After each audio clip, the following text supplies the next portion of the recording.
அடிமையாக கொண்டு செல்லப்பட்ட ஒரு இளைஞன். ஆனால் அவன் விசுவாசம் அடிமையாக்கப்படவில்லை.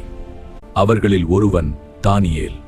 அவன் மனதில் ஒரே முடிவு, நான் தேவனை மறக்க மாட்டேன் என்று உறுதியாயிருந்தான். ராஜாவின் உணவை மறுத்தான். காய்கறி, தண்ணீர் மட்டும் கொடுங்கள் என்றான். 10 நாட்களில் தேவன் அவனை உயர்த்தினார்.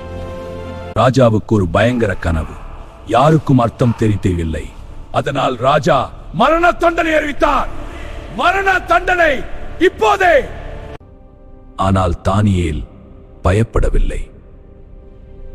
அவன் ஜெபித்தான்.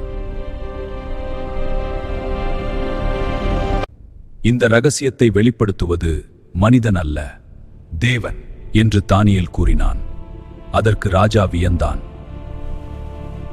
தானியேல் அனைவரையும் விட நேர்மையாயிருந்ததால் மற்ற அதிகாரிகள் பொறாமை கொண்டார்கள்.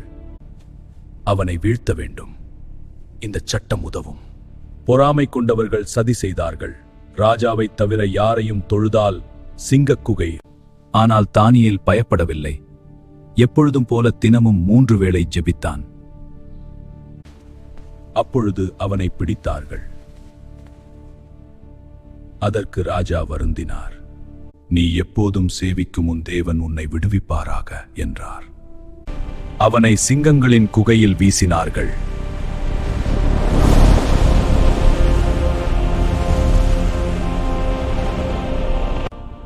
ஆனால் அந்த இரவு தேவன் தூதனை அனுப்பினார். சிங்கங்கள் வாய் திறக்கவில்லை. மறுநாள் காலை ராஜா ஓடி வந்து, உன் தேவன் உன்னை காப்பாத்தினாரா என்றார். ஆம் ராஜாவே, என் தேவன் சிங்கங்களின் வாயை அடைத்தார்.